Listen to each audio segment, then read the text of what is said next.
Olá, meu irmão, minha irmã, amigo, amiga, você que ainda não conhece a palavra de Deus, quero te fazer uma pergunta que eu creio que você deveria me fazer, que seria: eu posso ser perdoado de todos os meus pecados?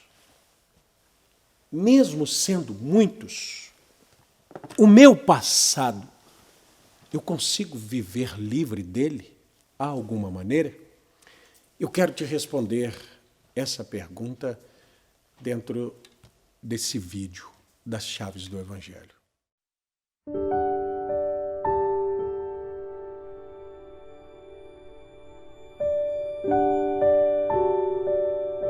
Por certo, você veio e já viu o título do programa. Deus perdoa. Os meus pecados são tantos. Claro, muito mais do que isso. Deus não só perdoa, como Ele apaga. Que Deus te abençoe. Eu creio que essa frase já nos abençoa, já ajuda, já alivia quem está desesperado para uma nova vida. Se é o primeiro vídeo que você vê aqui, eu gostaria de te recomendar os outros vídeos da Chave do Evangelho, porque nós começamos mostrando o propósito de Deus, a maneira que Deus trabalha.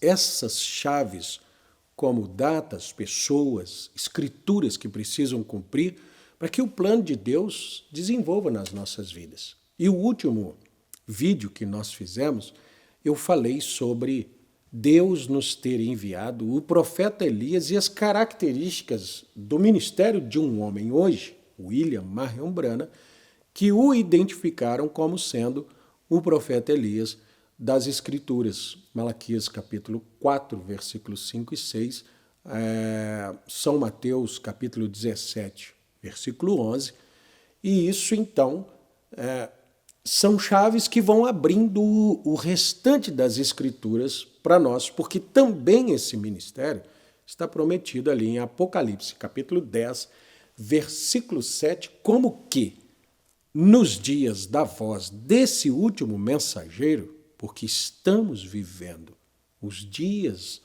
da última mensagem na terra, Deus cumpriria todo o seu segredo nesses dias.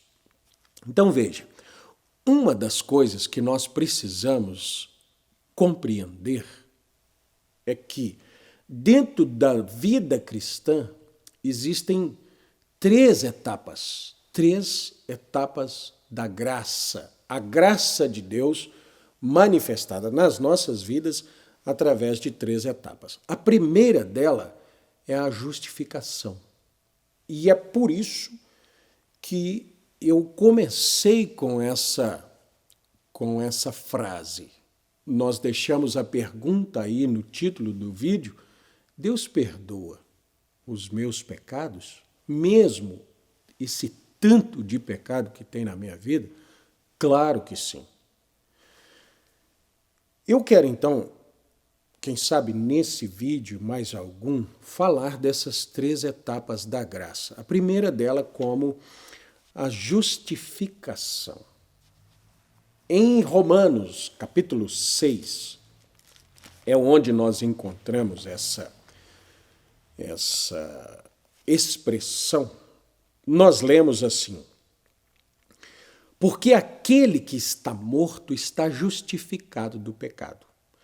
Mas o capítulo 6 de Romanos, ele nos mostra que Deus, aonde houve muito pecado, Deus traz uma abundância da graça.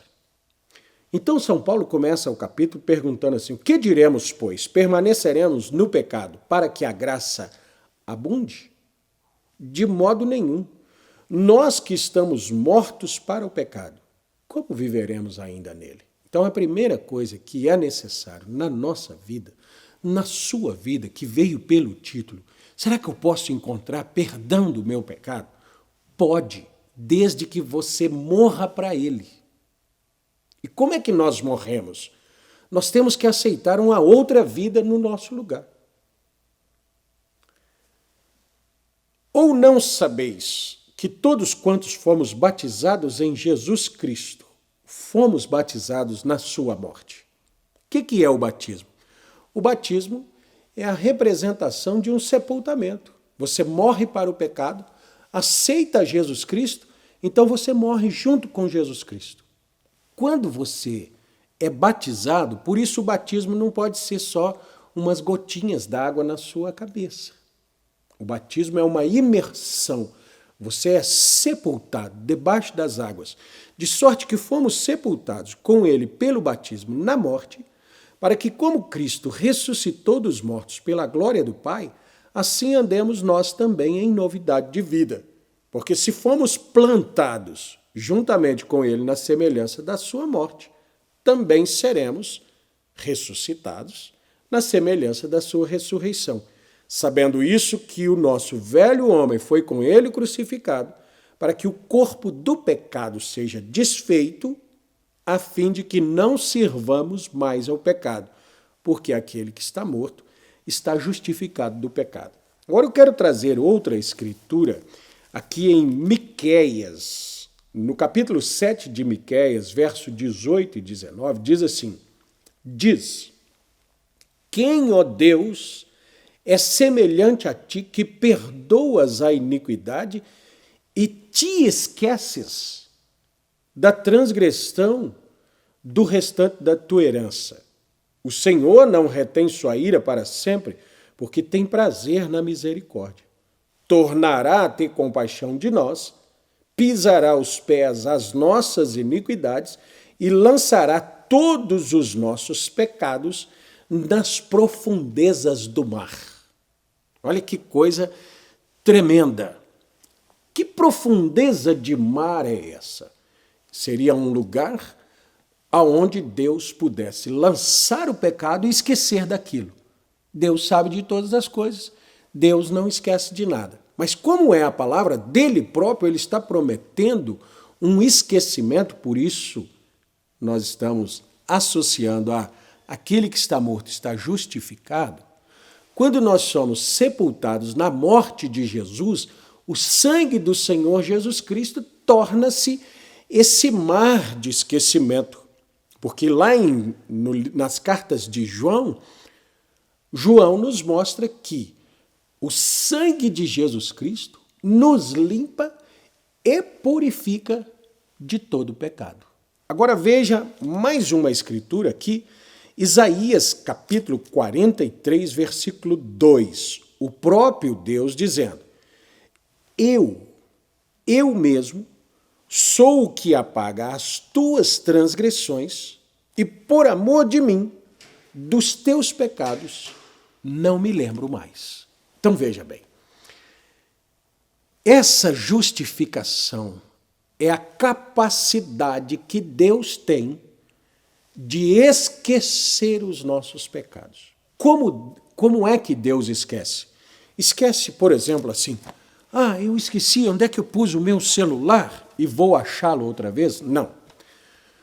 O profeta William Branham, que eu falei no vídeo passado, no seu ministério de Apocalipse 10, versículo 7, como sétimo anjo, ele nos mostra, em uma de suas mensagens chamada Revelação dos Selos, o quarto selo. Naquela mensagem, o quarto selo, ele diz assim: quando o pecado é confessado sobre as bases do sangue de Jesus Cristo, aquele pecado é desintegrado. Por isso o esquecimento. Na sua mensagem, o sexto selo, ele mostra que essa noiva de Cristo, essa esposa do Cordeiro, ela não tem sobre ela nem resquício de pecado. Por quê? Porque o sangue de Jesus Cristo é tido também, biblicamente, como o cloro, o sabão do lavandeiro. Ele é como o cloro. Antigamente, antes de se descobrir o cloro, usava-se o querosene para tirar mancha das roupas. Só que o querosene não tirava a mancha. O que ele fazia? Ele espalhava aquela mancha. mas ficava uma mancha. A roupa que um dia foi branca, ela agora é um acinzentado. Quando descobriram o cloro tem a capacidade de desintegrar as moléculas da mancha. A mancha de quê? De tinta, de alguma coisa que pudesse ter manchado, e aquela roupa volta a ser branca. Lembra, se você já ouviu alguma coisa do Evangelho, um hino antigo que nós cantamos assim, alvo mais que a neve. Sim, nesse sangue lavado, mais alvo que a neve serei. Por quê? Porque esse sangue desintegra o pecado. Ele volta a desintegrar. É mandar de volta aquela molécula para o lugar de onde ela veio. De onde veio o pecado? De Satanás.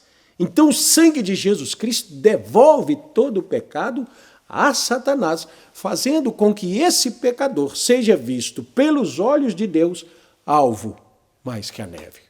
Mas eu tenho muitos pecados, eu tenho muito problema. O profeta Irmão Brana pregou uma mensagem chamada Conferência com Deus. Lá no seu parágrafo 95 ele diz assim, não importa o que você tenha feito.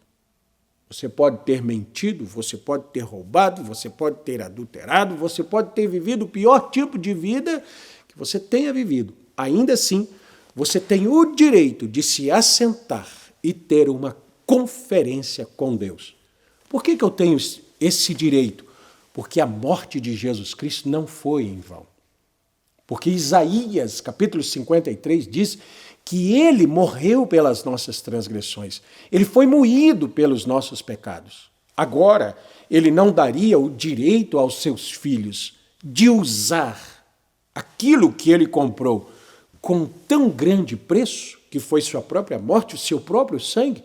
Esse sangue precisava ser derramado, porque ele não podia ser como o sangue daqueles cordeiros. Então, o sangue dos cordeiros, dos bois, dos animais, eles tinham o mesmo efeito que teria o querosene que eu falei da roupa. Ele não apagava, ele não desintegrava o pecado. Mas o sangue de Jesus Cristo nos limpa e purifica de todo pecado. Como é que eu faço para receber isso? Arrependei-vos. O arrependimento traz o Calvário à cena. Arrependei-vos e cada um de vós seja batizado no nome de quem morreu por você. Lucas, capítulo 24, versículo 47, diz que em seu nome, em nome do Cristo, se pregasse a remissão dos pecados. Então nós precisamos ser batizados em nome de Jesus Cristo para ter não só nosso pecado perdoado, mas apagado, justificado. Porque aí você morre. E morrendo você é sepultado no batismo, nas águas, com Jesus Cristo, e você se levanta dali, nova criatura, na semelhança da ressurreição do Senhor Jesus Cristo, para viver uma vida de santidade, que será o tema do nosso próximo vídeo, a segunda etapa das 3 etapas da graça. Deus te abençoe. Você não é inscrito ainda no nosso canal? Se inscreva, ative o sininho para receber os vídeos, as chaves do Evangelho e os outros tantos vídeos que nós produzimos através da transmissão do culto, de um hino apresentado na igreja. E não se esqueça, compartilhe esse vídeo com alguém que precisa de perdão dos seus pecados. Deus abençoe, em nome de Jesus.